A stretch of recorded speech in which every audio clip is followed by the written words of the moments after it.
The heavy bones in your skull actually trap the cold, sharp edges of your voice, feeding you a warm, fake echo of how you really sound. So, what happens when you hear a real recording and you realize that the harsh voice making your partner pull away is actually yours? Your brain is not playing a trick on you. Sound just moves through solid bone differently than it moves through empty air. The thick bone filters out the high notes. The air carries everything. And the air is the only path other people have. By the end of this video, you will understand exactly how your own biology hides your aggression and how to fix the invisible communication traps you set every single day. Finding out your warm intentions sound like cold demands is a massive shock to the system. If you are tired of negotiating with yourself and want to build a standard that actually works, take 1 second to subscribe to the channel now. We focus on clear facts and hard truths without the empty hype. You sit down at the kitchen table and listen to a playback of a normal argument with someone you love. You expect to hear yourself being helpful. You expect to hear a calm, reasonable adult offering good advice. Instead, you hear a voice that talks slightly faster and slightly louder than the other person. You notice a heavy pattern. You take up almost all the acoustic space in the room. You make it physically hard for the other person to jump in or push back. You are dominating the air. You might even hear the sound of your own fake listening. You definitely know the exact moment I am talking about. The other person is talking, and you are making small agreement sounds. You say things like, "yep," or "right," but you are not taking in a single word they say. You are just nodding along while your brain builds a trap. You are internally writing your next argument. You are just waiting for them to take a breath so you can launch your rebuttal. The tape catches the exact second you cut them off. Then comes the reflex to fix everything instantly. Someone brings you a heavy problem. They are in real pain. Before they even finish their first sentence, you jump in with a fast solution. You think you are being a great partner, but on the tape, jumping to an answer within 5 seconds just sounds like you want them to stop talking. It clearly communicates that their pain is just an annoying roadblock. It sounds like you need to clear them out of the way so you can get back to your normal day. Why do you keep doing this? Because giving unsolicited advice feels really good to you. When you jump in and solve a problem, your brain gets a fast hit of dopamine. You get a chemical reward for feeling smart and capable. This is the fixer's high. You are literally getting a chemical buzz off of their vulnerability. You are using their heavy problem as a quick way to make yourself feel powerful. In practice, you are treating their pain like a vending machine for your own ego. This is where the trap of unsolicited advice really shows its teeth. You tell yourself you are just trying to help, but giving help when nobody asked for it, rarely about care. In practice, it is almost always a grab for status. It is a subtle way to prove you are superior. It says that you have the answers and they are broken. The person listening does not feel supported at all. They feel managed. They feel like they are being pushed down into a lower rank in the relationship. You can hear this control clearly when you use one tiny word. The word is just. You say things like, "you just need to calm down," or you say, "we just need to do it my way." Using that word shrinks their very real, very heavy human problem into something tiny and stupid. It frames your fast, simple idea as the only logical path forward. And worse, it paints them as foolish for struggling in the first place. The recording catches that dismissive tone perfectly. Then there is the constant need to correct tiny details. Your partner is telling a story to a friend. They get a date wrong, or they mix up a location. It does not change the point of the story at all, but you jump in anyway and say, "Actually, it was a Tuesday." This constant fixing of irrelevant facts is a strict way to establish a hierarchy. It is a linguistic marker. It proves to everyone in the room that you always need to be the ultimate authority. When the argument gets heated, the recording shows another heavy defense mechanism. You start using weaponized logic. While the other person is getting emotional and trying to share how much they hurt, you drop your voice. You become hyper-rational. You start using complex words and cold facts.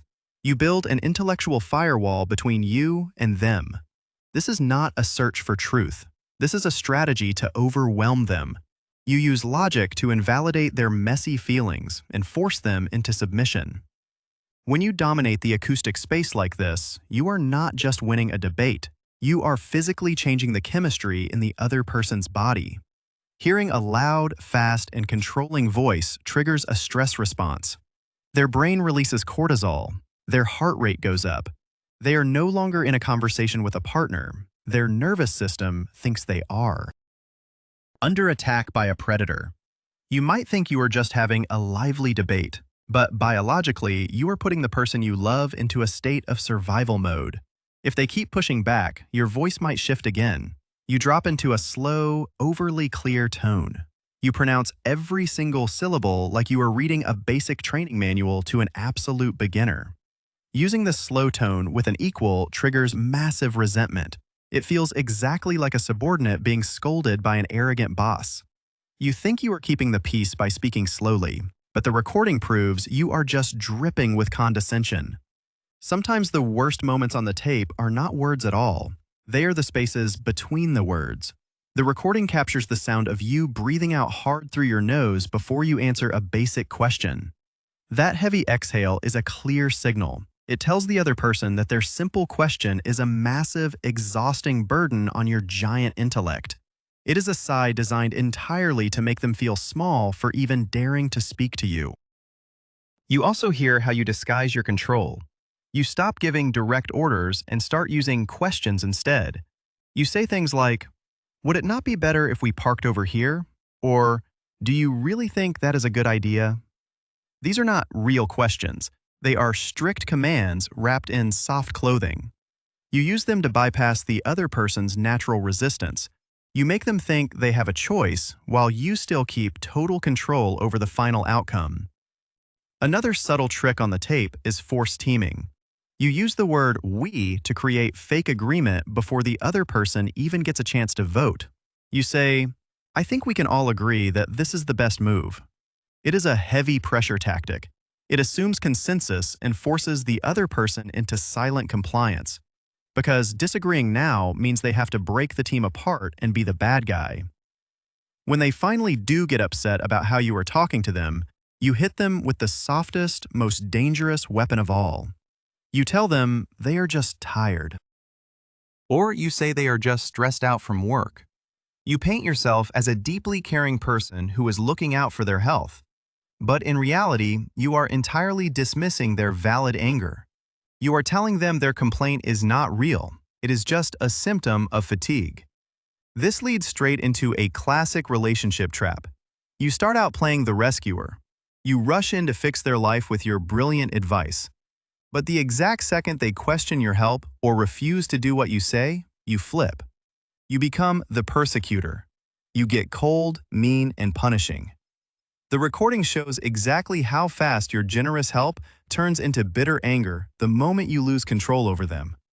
Over time, this dynamic creates a very predictable pattern of withdrawal. The other person realizes that speaking up is just too expensive.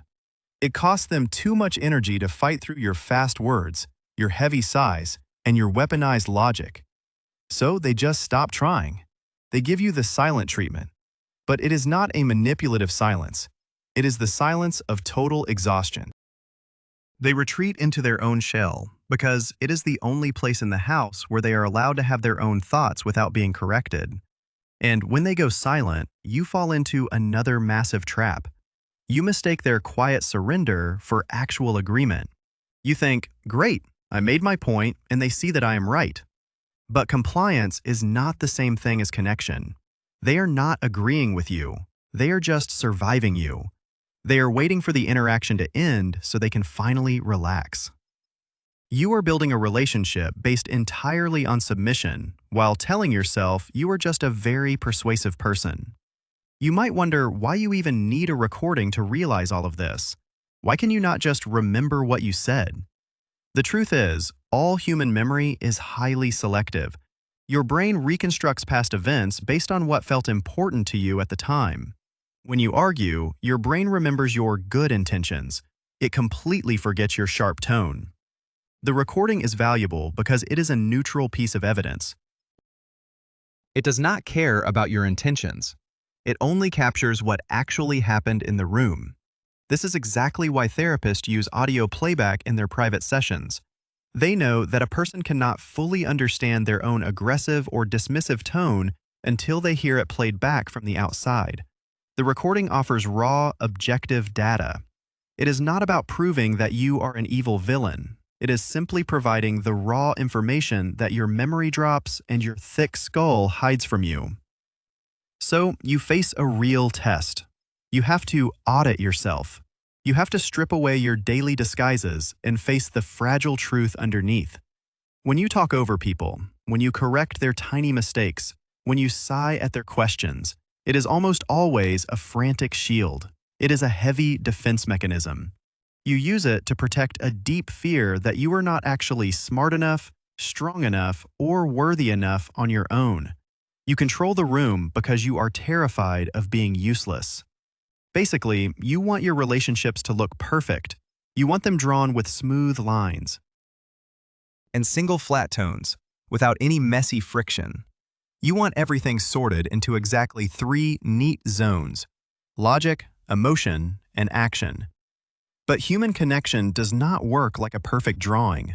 The recording exposes the sharp ink seams of your logic. Instead of a wet blend of shared ideas, you force a rigid structure that leaves absolutely no room for the other person to breathe. Once you face that hard truth, you have to build a new standard.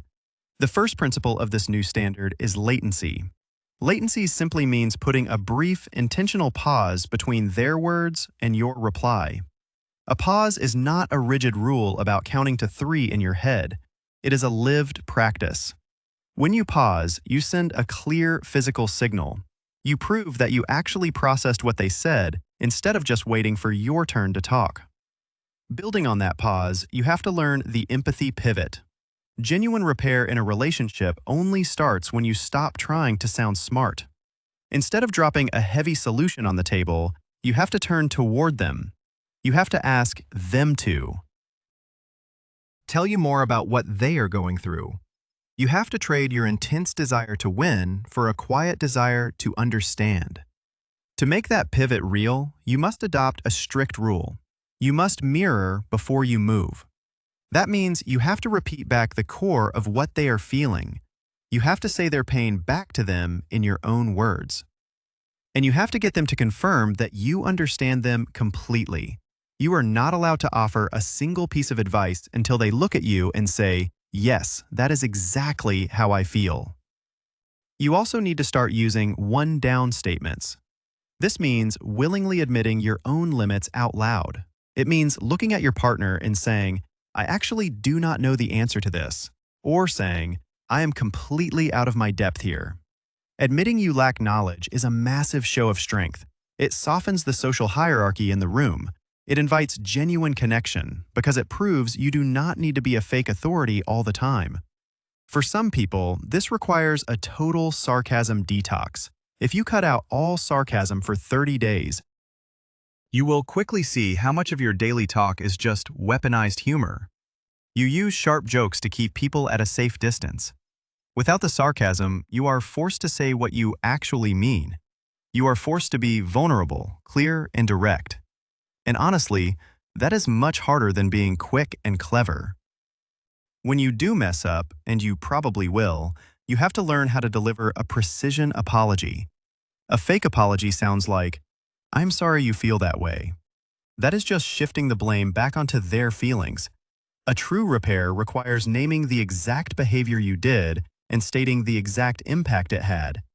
You have to say, "I cut you off while you were speaking, and that made you feel small, and I'm sorry for doing that." The cost of ignoring this is total alienation. If you keep choosing to be the smartest person in the room, you will eventually be the only person in the room. Your partner will stop bringing you their heavy problems. Your friends will stop sharing their lives with you. They will just nod, agree with whatever you say, and slowly drift away. You will win every single argument, but you will lose every single connection that actually matters. This is the humility punch. The illusion of your endless superiority is shattering. Your helpfulness was just dominance in disguise. Hearing the recording proves that the problem is not that everyone else is too sensitive. The problem is that your communication style is built entirely around protecting your own ego. You have to drop the heavy armor.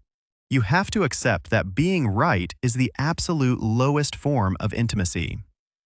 Your challenge for today is very small, but it is incredibly heavy. The next time someone brings you a problem, do absolutely nothing. Do not fix it. Do not correct a single detail. Do not sigh. Just look at them, take a breath, and let a full pause sit in the air. Let the silence stretch out. Prove to them and to yourself that you can survive a single conversation without taking control of it. Hearing your own faults played back in real time is a tough reality check. But it is the only way to build a foundation that will not crack under pressure. If you are ready to stop making excuses and start building real mastery over yourself, follow the channel. We will keep stripping away the noise and focusing on what actually works.